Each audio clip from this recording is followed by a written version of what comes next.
Bom, pessoal, vamos iniciar a resolução do Enem 2020 pelo caderno amarelo com uma questão bem legal de termodinâmica.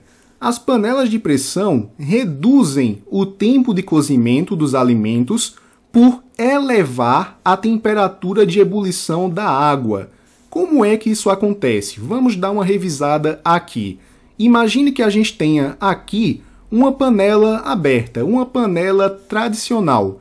Vamos colocar aqui uma certa quantidade de água e vamos também adicionar uma certa fonte de calor. Pode ser um pedaço de lenha, pode ser um fogão. Você escolhe o melhor método de cozimento aqui, beleza? Somos extremamente democráticos. A gente sabe que essa fonte de calor vai dar justamente para essa panela calor. E aí, por condução, a água também vai ganhar esse calor. Logicamente que esse calor vai fazer com que essas moléculas de água fiquem cada vez mais agitadas, e quanto maior a agitação de moléculas, quer dizer que a temperatura também cresce. Logicamente que vai chegar um momento em que será atingida a temperatura de ebulição, ou seja, essas moléculas de água vão ficar tão agitadas que elas vão passar para um outro estado físico da matéria. Nesse caso, teremos uma passagem do estado líquido para o estado gasoso. E isso acontece, pessoal, se estivermos considerando o nível do mar a uma pressão de 1 atm, correspondendo aqui a uma temperatura de ebulição de 100 graus Celsius. Isso a nível do mar. O que é que acontece, galera? Talvez seja interessante a gente cozinhar isso um pouquinho mais rápido. E aí pensa comigo, se a gente quer cozinhar um pouquinho mais rápido, a gente precisa elevar a temperatura de ebulição. E é para isso que serve a panela de pressão. Vamos colocar lá aqui a panela bonitinha. A diferença para a panela tradicional é que aqui a gente vai colocar uma tampinha, né? E essa tampinha tem um certo pino. E esse pino geralmente é vermelho. Pelo menos todas as panelas de pressão que eu conheci na vida tem esse pino vermelho aqui bonitinho. Vamos lá. Vamos colocar uma certa quantidade d'água no interior dessa panela e, mais uma vez, vamos fornecer uma fonte de calor. O processo de funcionamento aqui é o mesmo que o daqui de cima. A gente tem uma fonte de calor, calor será doado para a panela, ela vai esquentar essa água e essa água aqui vai virar vapor em algum momento. Ela vai atingir a temperatura de ebulição. Então, beleza. E aí o que acontece, galera? Por um certo momento, esse vapor vai ficar aprisionado dentro da panela. Isso porque esse pino possui um certo peso. E é o peso desse pino que impede a saída facilitada desse gás. E assim, pessoal, logicamente que se a gente tem uma prisão de vapor, a pressão interna desse esqueminha está aumentando. Então, aumentei aqui a pressão, beleza? Uma pressão grande, galera, quer dizer que as moléculas ficam mais agitadas ainda, porque, por enquanto, esse ambiente é confinado. O volume não varia, está tudo preso ali, né? Quando nós temos uma certa pressão atingida, essa pressão será suficientemente grande para erguer esse pino aqui de cima. E aí sim, o vapor d'água começará a escapar. Esse valor, pessoal, é tal que essa temperatura de ebulição chega a atingir 120 graus Celsius. Galerinha, se eu aumentei a pressão, então quer dizer que as moléculas de água estão mais pressionadas. Eu vou quebrar essas ligações com mais dificuldade.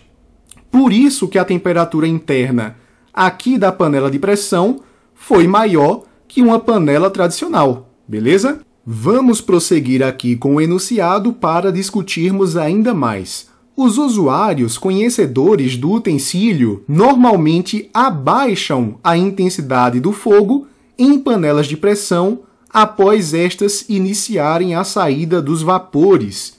Ao abaixar o fogo, reduz-se a chama, pois assim evita-se o ou evita-se a. Galerinha, quando nós temos a liberação do vapor pelo pino, realmente recomenda-se que se abaixe aqui a chama da nossa fonte de calor. Sabe por quê? Porque a panela já atingiu a sua pressão de funcionamento. A temperatura de ebulição vai manter-se constante a 120 graus Celsius. Lembre-se disso, quando nós temos transição de fase, o calor é latente. E no calor latente não temos variação de temperatura. No calor sensível é que a gente pode variar a temperatura, mas aí a gente também não muda o estado físico da matéria. Lembrando, temos transformação aqui da água em estado líquido para a água no estado de vapor. Calor latente, temperatura constante.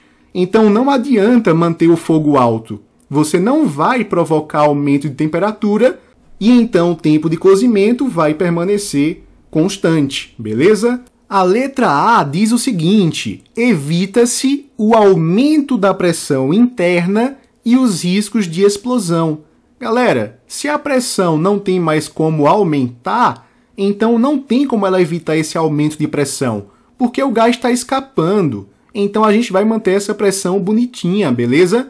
Como é que a pressão poderia aumentar? Se você deixasse esse ambiente sem escapamento de vapor, ou seja, se esse pino deixasse de funcionar.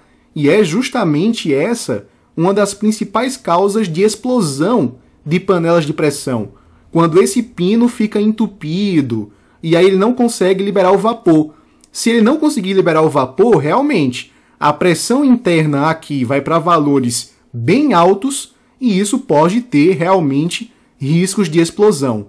Mas se a panela estiver funcionando bem, o vapor vai embora e isso impede que a pressão cresça ainda mais. Beleza?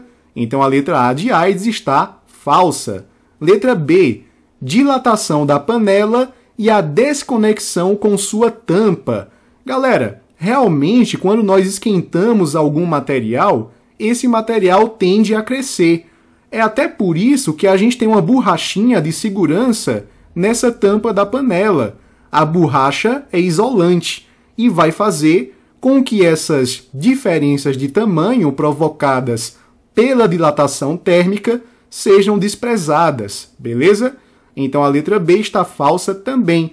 A letra C menciona a perda da qualidade nutritiva do alimento. Isso aqui está bem falso, galera. A comida não vai perder o tompeiro dela, como diria o Jacan, beleza? A letra D de diarreia diz assim: deformação da borracha de vedação. Falso, a borracha é isolante, ela não vai ter tantos efeitos térmicos assim. A letra E, que é a nossa resposta por eliminação, letra E de ebola, fala para evitar o consumo de gás desnecessário. Verdadeiro. A gente acabou de mencionar nesse nosso desenho bem rabiscado que não adianta você deixar em fogo alto, porque você já atingiu a temperatura, já atingiu aqui a temperatura de 120 graus Celsius, né? Então quer dizer que ali a temperatura fica constante, bonitinha, porque se trata de uma transição de fase, então você pode reduzir ali a chama do fogão justamente para não gastar gás à toa, né? E aí economizar.